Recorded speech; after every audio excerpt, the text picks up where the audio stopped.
health plan, it won't grow as much as it should because it's $5 kind of website increasing someone. But what a client is typically paying for is experience.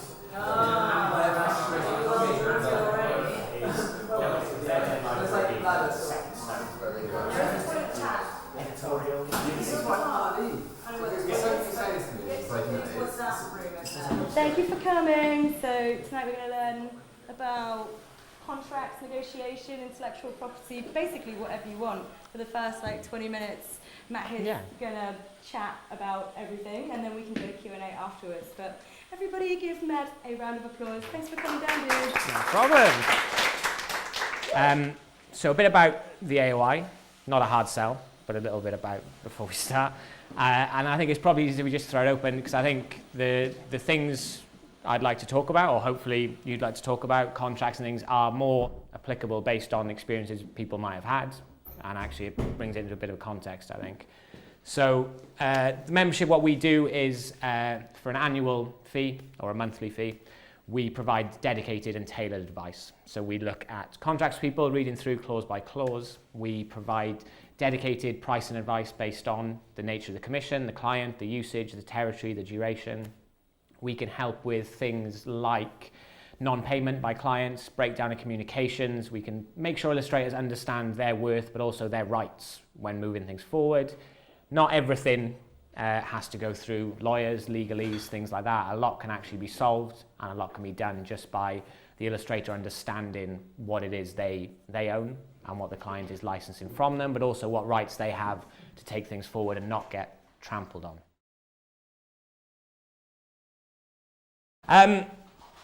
In terms of illustration, at least, and any commercial use of anything creative, fine art, illustration, photography, whatever it may be, as soon as it moves from being originals or prints or kind of physical things for sale to being used commercially, the main consideration for work pricing isn't how long it's taken, the materials that go into it. That is a consideration, but it's not the main one. The main one is how it's used by the end client. So something that takes maybe an hour to do might still be used on a nationwide campaign or in a certain way, and actually the time taken is relatively small compared to the value of the usage of the illustration, the photograph, whatever that may be.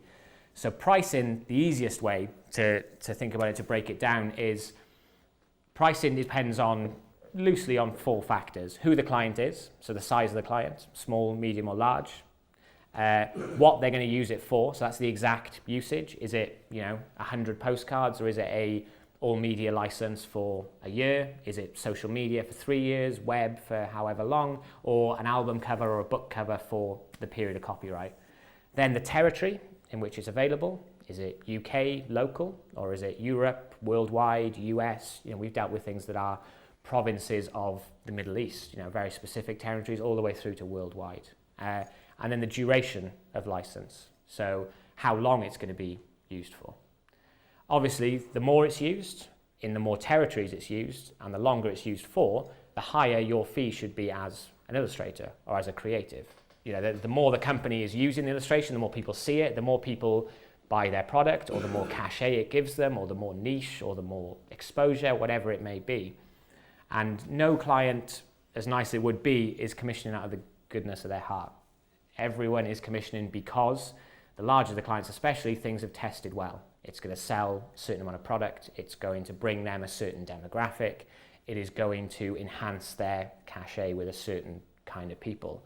And so actually, as soon as it comes to commercial use, you are looking at how it's used, where it's used, and for how long. And then obviously the profile of the client. Typically, the larger the client, the larger those other 3 things will be. But sometimes massive clients will do small limited edition things. And then sometimes small clients, or clients you may not have heard of, so not necessarily small ones, but lesser known clients, might be doing huge things. They might be trade magazines, they might be companies that aren't in the public domain or widely known. So asking any client those questions will give you an idea of where your fee should be. A lot of illustrators, I think, worry that asking those questions will make them look uncertain, unsure, or they'll be putting the client off. it actually does the opposite for any client who knows what they're doing. It shows that you are basing your price on a market value, not a number you're picking out of the sky, not anything like that. You are asking these questions so that your quote can be accurate. And then it actually shows that you are a professional. And every client, more than coolness, more than niche, more than trends, will want someone who could deliver things to a certain standard on time. You know, no matter how cool the illustrator is, if a client is missing deadlines and losing money, they're going to lose that quite rapidly. So asking those questions, showing you know the market value of your work is a hugely professional thing to do.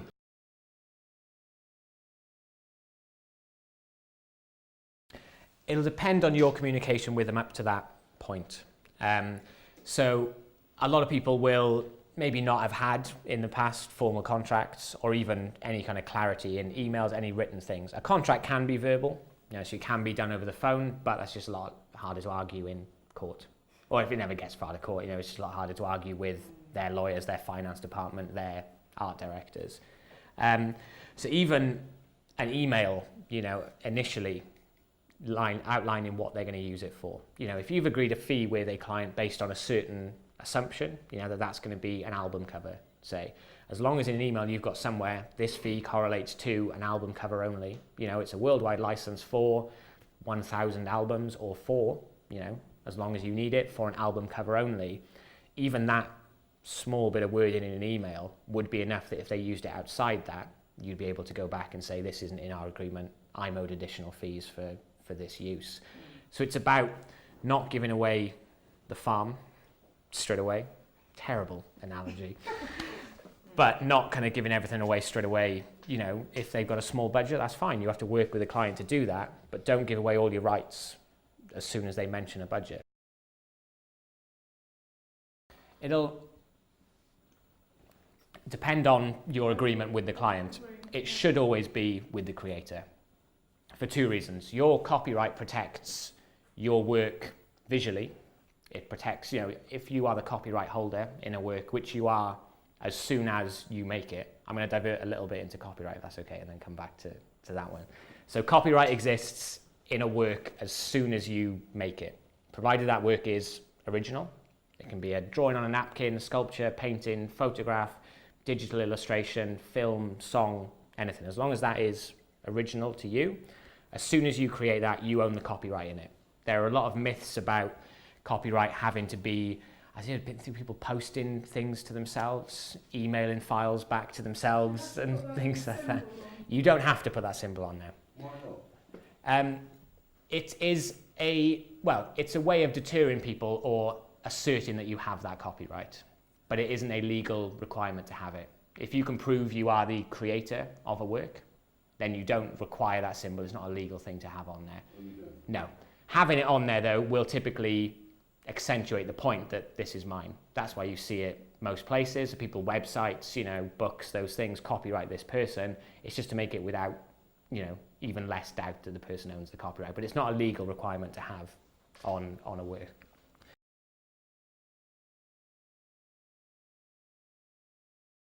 You have to assign it. So that's the legal term. You can't lose it. You can't technically sell it. Copyright is a property right that has to be assigned. So if you're dealing with clients who are saying, you know, we need an assignment of copyright or a buyout, which can sometimes mean something else, but will typically mean the same thing, you know, that we own the copyright, but you have to physically, I assign my copyright. Giving it up to a client firstly means you lose control over how it can be used. So as the copyright holder, you're the only person who can say, I agree my work can be reproduced in this way. So I agree it can go onto this packaging or this t-shirt or this billboard or this advertising campaign. If you give up that copyright, you lose control of that. So firstly, you might see your work being used in ways you don't agree with, ethically, morally, or otherwise. And the secondly is monetary.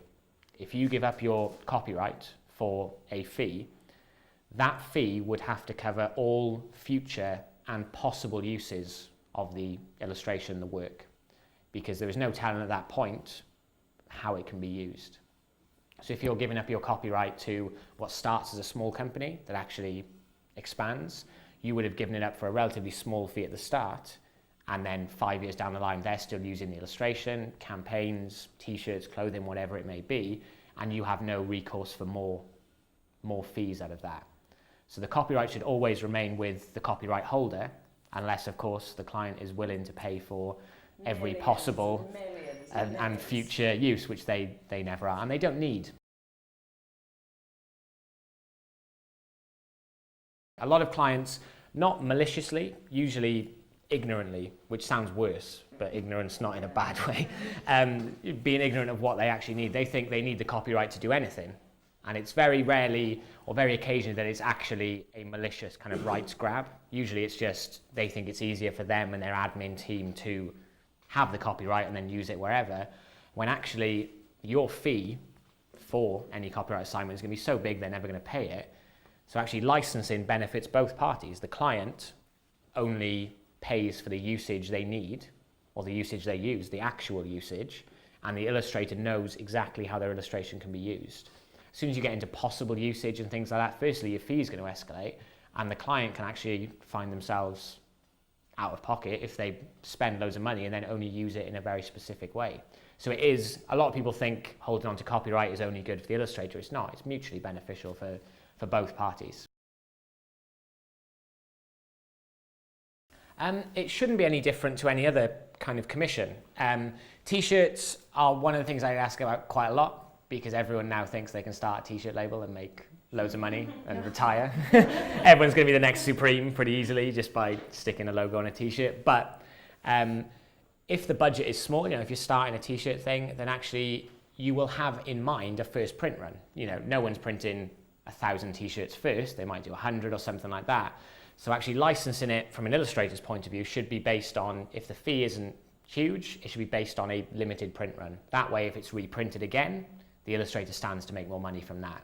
So if the fee is small, you might say the fee is quite small, but we're only going to do 100 t-shirts initially. So you do a license for UK for up to 100 t-shirts. And then from there, the illustrator quotes accurately based on the number of t-shirts being sold, but stands to, if that design starts blowing up, or if the company starts expanding, making more, the illustrator benefits from that as well.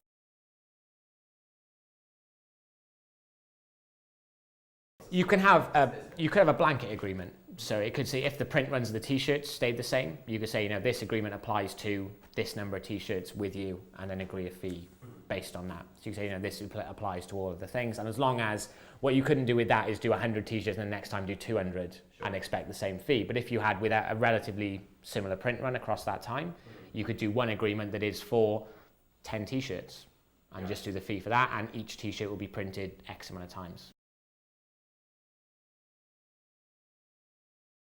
I imagine most people here have done work for free in some way or another. Most members of the AOI would have at some point as well. Working for free is not something we as the AOI or I would ever advise anyone does, for a few reasons. Exposure and credit isn't a tangible thing. It might be beneficial, but it might not be as well.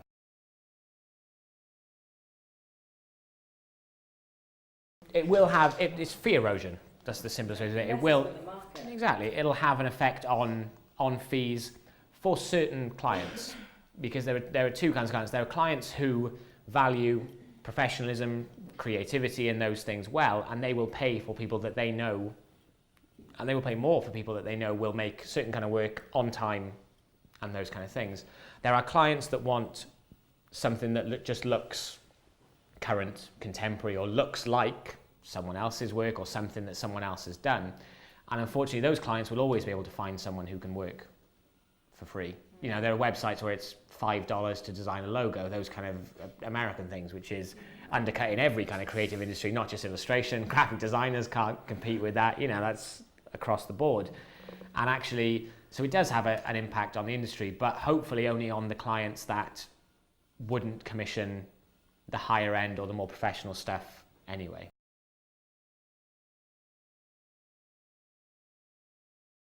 I think if you're paying for advertising space in a magazine, it's up to the magazine to justify to you where that space is going to go.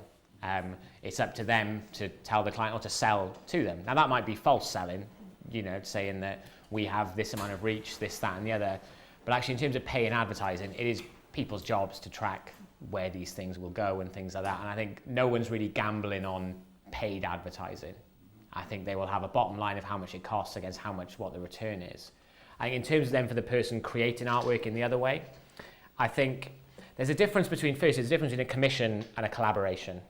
I think that's an important distinction to make. A collaboration is you putting in your skills as a creative against someone who is putting in their skills in something else, you know, and that should be a 50-50 partnership with a 50-50 split on any potential commercial use or potential sales down the line. If you want to work with your friend and illustrate a children's book, you're not going to charge them the fee you might if they're providing this, that and the other, but you should still have an agreement in place that says we're bringing this together. If this goes any further, we will split it 50-50. A commission, though, you can tell quite easily is if the person speaking to me about doing this work for free, are they being paid? And if they're being paid to email you and ask you to work for free, then there's no way you should work for free yourself. I think that's an important distinction to make. There's collaboration with like-minded people or with people who are providing an expertise to your thing as well. And there's agreement in place that is, we will split things 50-50 if it's commercialized or if it grows any further. Then there's a commission where someone who is at their desk being paid for their job as a administrator, art director, editor, whatever it may be, asking you to work for free in a certain way. And we would never advise the commission side of it is work for free. There's a few reasons. I think firstly, it's very hard to then ask for free. That client you work for free for might be a client of yours for the next 5 years. You know, how only in very small increments will you get that fee anywhere across 5 years. If you've started working for free, then next time you say, now I want to charge 50 quid, that's already 50 quid more than they've got in their budget because last month it was free. Then the month after that, you say 100, your expenses grow as you get older, as you get more professional, as you learn more things. And to get from zero to a reasonable fee will take a huge period of time. Stock imagery is a bit of a contentious, how would I say this probably, a contentious issue. A lot of illustrators, a lot of photographers use stock photography because it is a way of monetizing existing illustrations, photographs, artworks. I think, again, it is maybe flooding the market with imagery, but actually commissioners are already spoilt for choice, you know, in terms of the amount of submissions they receive from new, young creatives, those things already. I don't think stock illustration has a huge undermining factor on new commissioned illustration because it can only be used in very specific ways. You know, there are only certain kinds of campaign that benefit from a generic stock illustration that wouldn't benefit more from a new, unique, contemporary illustration. So I think it is down to, again, the commissioner and where they see the campaign going. And those that value being unique, being different, you know, changing things, will always commission new rather than using stock. If, you know, someone buys that painting, they're not buying any rights at all. No. They're buying just the physical artwork. Yeah. They aren't buying the right to scan that in. They aren't even buying the right to photograph that, to be blunt, but that's a bit semantics. But they aren't doing anything other than buying the physical object. They aren't buying the right to scan that in and turn that into prints, turn that into postcards, or reproduce it in any way.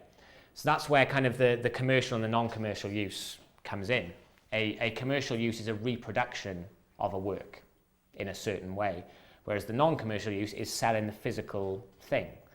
And selling a physical thing, artwork, photograph, whatever, isn't a tangible thing like commercial use is, because that's based on the profile of the artist, the buzz around them, the galleries that might represent them, or who's willing to pay X amount for their works. But they aren't, even if they buy them, they are buying the physical thing, not any right to reproduce them in any way. So they're not buying the copyright.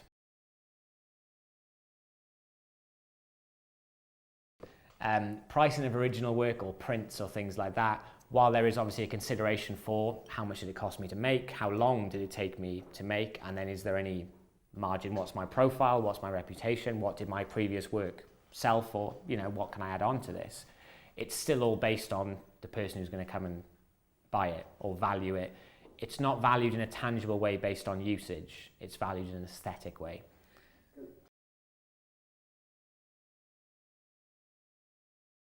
you can try, retrospective tendering, retrospective contracts happen a lot. They usually happen the other way around, where the client is retrospectively tendering to the illustrator, which is very rarely in their best interest. But, you could say that, when we first had these conversations, when we first set in these fees, it was implied, or it was understood that you're a small company. Now that you're growing, we have to address these things again.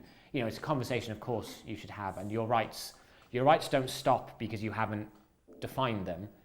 They are just harder to curb, if that makes sense. So just because you haven't said you can only do 100 t-shirts doesn't mean they have, an unlimited right to do it, because it would be based on any implied contract you had with them, and that will be based on the size of the company at the time that you were negotiating, all those factors. If they're expanding rapidly, there will be an implication that they are, exceeding an original trust or an original agreement.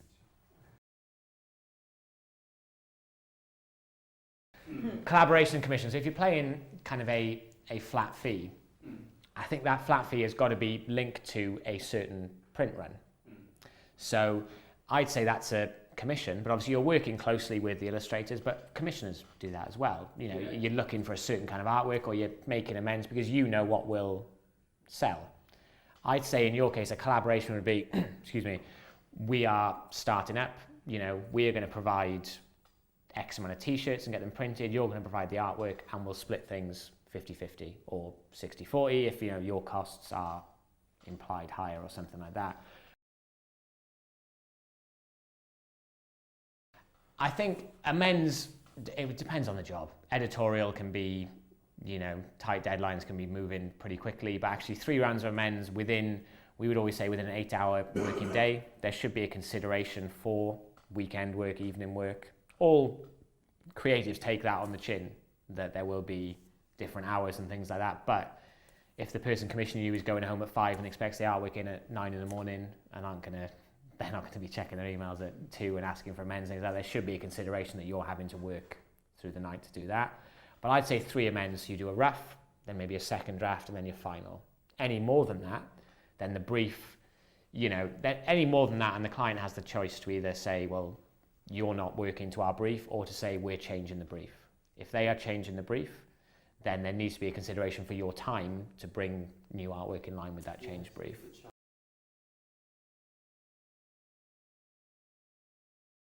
It would depend on why they weren't happy. And so we'll go through after. I've got a few, shameless plug, but I've got a few books with a fake contract in, or a terms and conditions in for just £10 with there. But there's cancellation and rejection fees. There are 2 different things. If a commissioner is rejecting your work, then you would typically expect, if they were rejecting it at the final point, at least 50% of the fee. If they were cancelling the commission through no fault of your own, they're saying we're not going in this direction anymore, we've found someone else, whatever it may be, if you've done all the work, you'd want 100% of the fee by that point, and then pro rata between the 2. So if they cancelled at rough stage, or if they rejected at rough stage, about a third or a quarter, depending on their definition of what's happened with it. I think it depends on the size of the commission. If you're doing something large that is, makes you timetable out a huge amount of time, there should be an advance that means you can not work for that period of time, and then whatever happens, that advance covers that time. Typically with smaller commissions, having the agreement in writing about the fee is enough to then demand that fee legally if it did falter, the commission was cancelled or something like that. So actually a retainer, if the turnaround of the job is 2 days, getting a retainer might not be necessary, because you know that the job will go ahead and you'll get the full amount. Even if it doesn't, if you have an agreement saying, if you cancel the job, I'm owed X percentage of the fee, depending on how far along the job is, then actually a retainer is redundant. If they cancel, you get that anyway. I mean, it's probably good that if you can get those things up front, but I wouldn't say it's essential to a commission unless it's speculative. So unless you're thinking, we need some work, we'll pay you this amount, and then we might pay you more if the work goes further, in which case then obviously cover your time at the very least. If it goes further, you then negotiate with them again on that additional fee. So my phone line, my email is 10 till 4, Monday to Friday. So people sign up and they email in, they call, and they... it's obviously not just you, I see. I run... I run the membership. I've got an assistant for a few days a week as well, and then my colleague Derek, who runs Vroom, our magazine, but also our campaigning, was an illustrator for 20 odd years before joining the AOI and working with us. Yeah, it's a pretty small team, but actually, if the information we get is quite succinct, pricing, we will aim to get back that same working day. If it comes in before 4 o'clock, a pricing inquiry will be back that same day. Contracts obviously depend on the size of them. A few days for something relatively simple, but actually you want a contract to be thorough. You want to go clause by clause with a highlighter highlighting every single thing. But the longest a contract would take would be maybe a working week, something like that. So you have legal training then? I have ethical training. Right. We have an advising solicitor who we take anything that we can't advise on to him for legal opinion. Again, because we pay him a retainer, he advises us and we pass on advice to our members, but we are trained in what we're looking for in contracts. How many members do you have at the moment? It's about 1,640, I think, at the moment. So there's probably, within that, probably 100 are colleges, corporate members, agencies and things like that. The huge majority are freelance illustrators, and then, 400 or 500 are probably students, graduates, things like that. Copyright is one of an intellectual property right. Yeah. So assigning or a buyout of intellectual property assumes, so intellectual property is copyright, but also moral rights as well. So moral rights are the right for you to be credited as the creator of a work, so the right of paternity. The right of integrity, which is the right to say I've created the work in this size, composition, things like that, and not have someone crop it, change it in any way. And the right for your work not to be falsely attributed to someone else. So those are intellectual property rights, but copyright is an intellectual property right.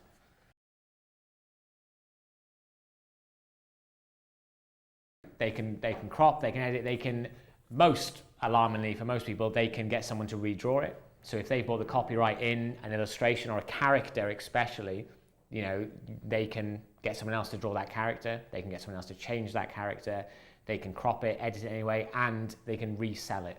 So that's why you don't sell copyright, you sell a license. That's exactly what you do.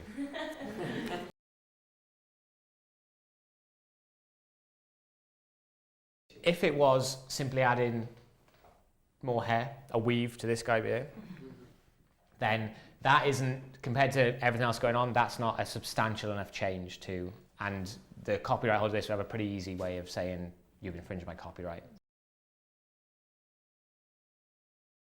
This, as an image, is a unique image. Now, referencing a part of it, a small part, will depend on whether that small part is a substantial part of the whole thing. So it would depend on a judge's reading or the copyright holder's reading of whether that ear is integral to this piece.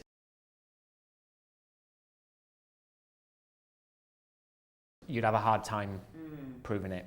And typically clients have a lot more, not free time, but a lot more resources to soak up with batting off emails saying we haven't agreed to this than an illustrator would. A contract... Surely if they've agreed in an email, that's sort of a contract in itself, is it not? Yeah, but actually if they haven't agreed to certain terms in that email, so if they've agreed to pay you a certain fee for the certain work, what a client would argue is that this work isn't complete. There may then be areas you're saying, well, it's X amount complete, therefore I'm requesting this fee. That's a negotiation between you and the client, but not one that's based on an agreement. So it's a more difficult negotiation. That's the kind of the difference. As soon as you've agreed with the client what you're going to do and for how much money, that's when the contract goes. Yeah. I would hope it goes before any work has started, because if you issue a contract after you've already started working and the commission then gets cancelled, you're, without a paddle, for want of a better word. So it should go as soon as the commission has said, yep, we're fine with that fee, this is how it's going to be used, then the contract goes, then you start work. We'd say an illustrator should always preempt it with their own contract, because a lot of the time a commissioner will accept that because either the deadline's tight or they don't have their own contract. Editorial, publishing, advertising to some extent will have stock contracts for them. That doesn't mean that they're good contracts, though. I think that's an important thing to remember, that actually just because there is a contract coming back to you from a client doesn't mean it's a good one. And actually reading through that, looking for things that are different to what you've agreed with them is hugely important. Go through, if you've got the advice that we provide, then actually let us read through it for you and offer, we never read through a contract and just say no, no, no, no, as much as I'd like to sometimes, but we say no because of this, here's what it should be. If they're saying copyright assignment, but you've agreed on a 1-year license, then you just say, that's not what we've agreed, we'll change that. Clients will, I can't generalize clients in that way, some clients will send a contract that maybe 50% of illustrators will agree to, regardless of whether or not that's what they've agreed to in emails or things before. If then someone pushes back straight away, there'll be another contract. If they push back again, there'll be another contract. These things work in degrees of negotiation. And it's very rarely it's the person commissioning you who writes the contract. If you're working with an art director or editor, there'll be someone, their legal team will be writing the contract, and actually they will know what they've commissioned you for, and will sometimes be on your side to go back to the legal team saying, this isn't what we've agreed with this person. If this contract stands, we have to pay more money. Or if this contract stands, we're going to be in kind of this kind of situation. They have to confirm receipt. They can't be then saying you sent it to the wrong email or something like that. So you just say, yeah, please confirm receipt of this invoice and terms and conditions. And if they say, yeah. Even if they just say, yep, I've received it, and without, with a reasonable amount of time, if they came back 2 days later saying, actually, we've read it and we have a problem with these terms and conditions, exactly, we'd have a bit of trouble. But if they don't come back and the job goes ahead, then that would be binding.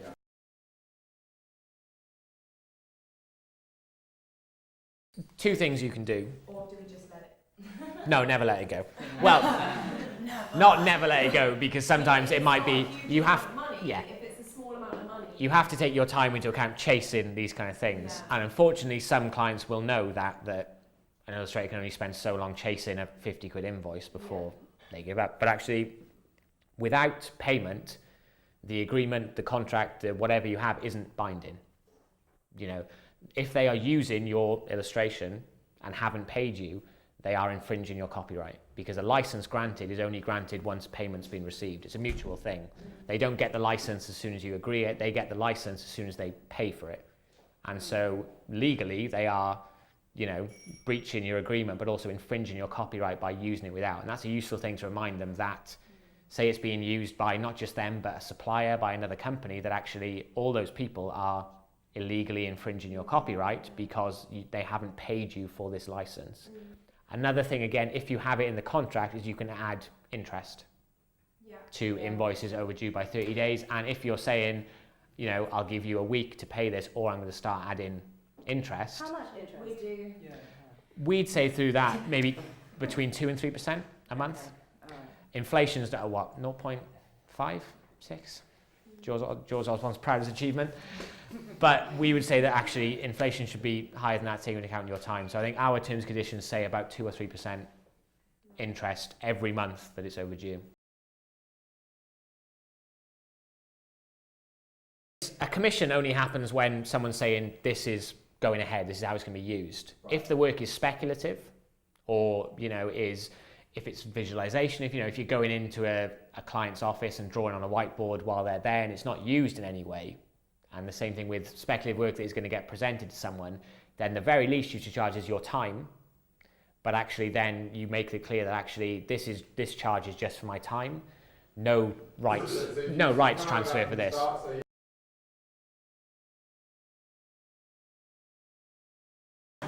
We'd say a day rate, obviously it varies depending on overheads. We say a day rate between £200 and £300, which puts your hourly rate for an 8-hour day at about £35, £45 an hour.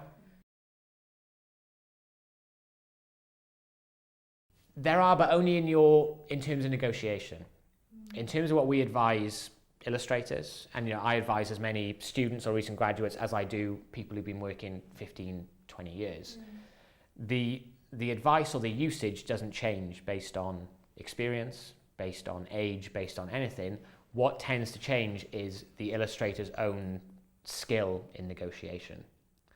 So you will have someone, you will have someone who's been an illustrator for 10 years who will walk away from a job that isn't paying the right amount. Someone who's been illustrating for 10 months might have a harder time doing that. So it's not actually that the fee should be any different. It's just that people have more experience with negotiating or with their own overheads and know what is the lowest they can do a fee for or what their work is worth. They might do, but actually what they should charge is the value of the work based on the usage. Now, obviously, more well-known illustrators might be able to command higher fees, but not because the work is worth more, just because they will be stronger in their negotiation tactics. Exactly. And so actually, someone doing a front cover for a book, there is a pretty tangible fee for that even the biggest publishers will have a spectrum of budget for. And the difference will be someone who's been illustrating for a long time will be more saying, I will not do it for anything less than this. Whereas someone who's relatively newer might say, yeah, I'll do it for this amount. The actual tangible value shouldn't be different. Well, we work with people who are represented and non-represented as well. And I think an agent, it's not essential to an illustrator's career by any kind of rule of thumb. And actually, it's not usually as simple as getting an agent. Actually, an agent's got to see something in you and think that they can sell your work and there's going to be a niche in that way. But actually, if if you're successful, there is a demand for your work and you aren't the strongest negotiator, then an agent might be the way to go, because actually that removes that part of it. When you've got an agent in play, the client should talk to the agent about everything behind the scenes, the fee, the contract, and you should just be doing the artwork, liaising with the client of the visual. So that's the perfect relationship for an agent, that the artist makes the work, but the agent drives up the fees and makes sure the contract's right and the rights are agreed and things in that way. It's not essential, but if you aren't the best negotiator, but are in demand for your work and you're underselling yourself, then there's probably going to be an agent who is interested in representing you. Yeah.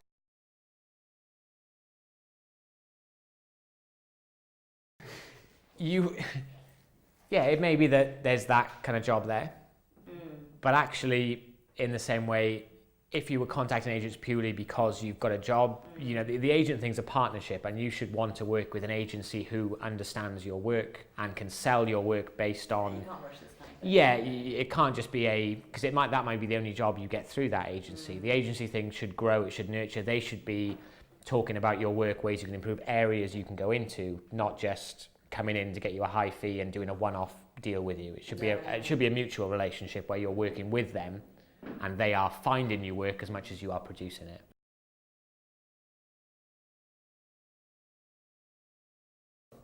I think it's probably about 50. I mean, agents are pretty active in searching for new illustrators and things like that, but actually, they'll get a lot of submissions, but, from the agents we work with, the agents I talk to, they will always get back to the submissions they like the look of, even if it's to say to them, develop this in a certain way and come back to us and things. So, you should never feel like you're pestering an agent by sending them your work or anything like that.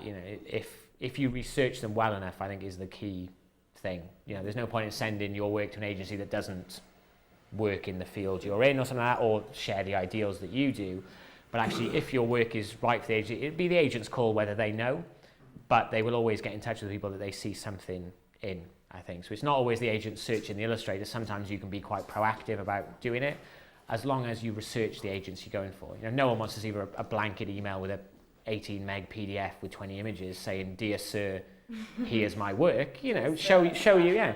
These are I admire these illustrators on your roster. I like these campaigns you've worked with. Show that you know the agency and that you think you have a place within it. It kind of varies. There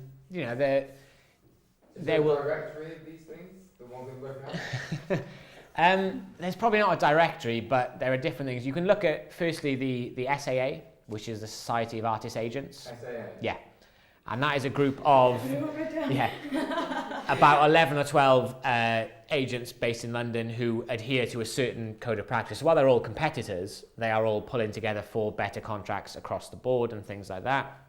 There are agents that aren't a part of that. There are also great agents and things as well. So it's just about doing the research.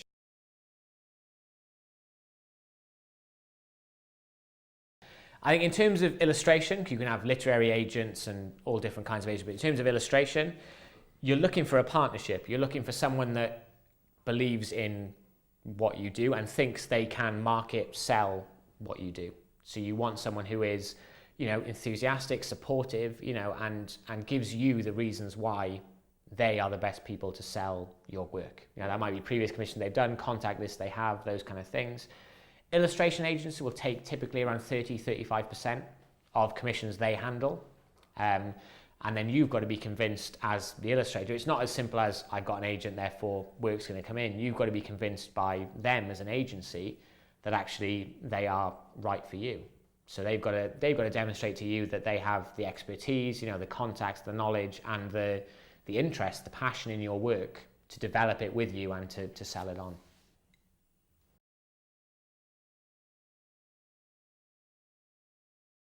Most agency contracts will be for a certain territory, might be UK or something like that. You can have multiple agents in different things, but now with the internet, most agencies will operate worldwide because the majority of their marketing will be, you know, email, those kind of things. Typically, you'd want an agency contract to, if it is kind of an indefinite thing, to have a pretty easy break or cancellation clause, so that, you know, what happens if we decide to stop this contract? How long afterwards are we affiliated? You know, kind of a cooling off period is the kind of the term for it. So if it's not done for a certain period, some agency contracts will be for 1 year and then it will renew after 1 year unless we cancel otherwise. You may want, you know, a kind of a shorter agency contract so both of you can get a standard of the situation, how things are selling. But if the contract just is ongoing, there should be a pretty clear, you know, kind of cancellation or termination clause that someone gives 30 days notice, and then there'll always be, with agencies, or most of the time, be a cooling off period, which will be the point at which, after you've given your notice, how long they may still receive commissions. Because obviously during your notice period, they may have sent out flyers, mailers, or been talking to clients, and we'd say that should be about 3 months. So after you've technically left the agency, there'll be a 3-month period where any jobs that are ongoing are finalised, any promotion that's happened already can still have its effect, and after 3 months you'd separate with the agency completely.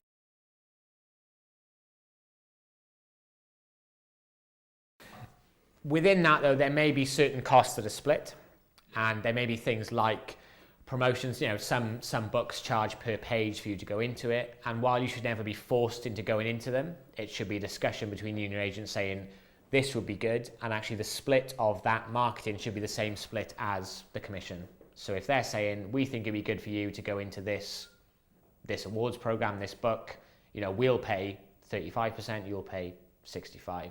It should always be your decision though, and actually it should be them and the stats of the thing that convince you of doing that. But there shouldn't be a monthly fee for admin. I've seen in some contracts, you know, a monthly fee for our time spent emailing. No, that's what their commission should pay for.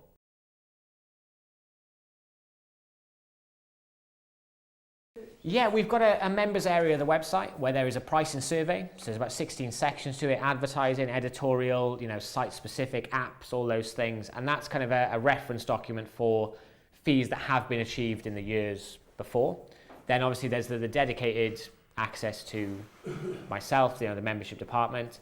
There's a subscription to Vroom, discounted entries, awards, events and things we do as well, support the Pro Action campaign.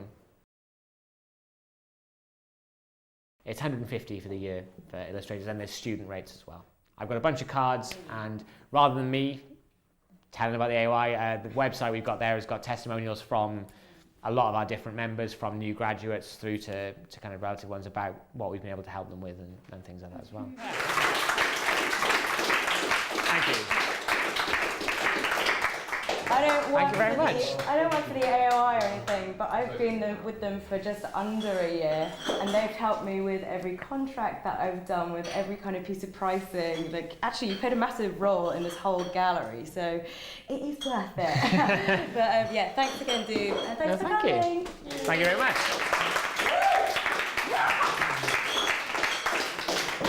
What's over here for sale? Yeah. How much are they? They're £10. Oh, thanks, dude. No problem. Yeah.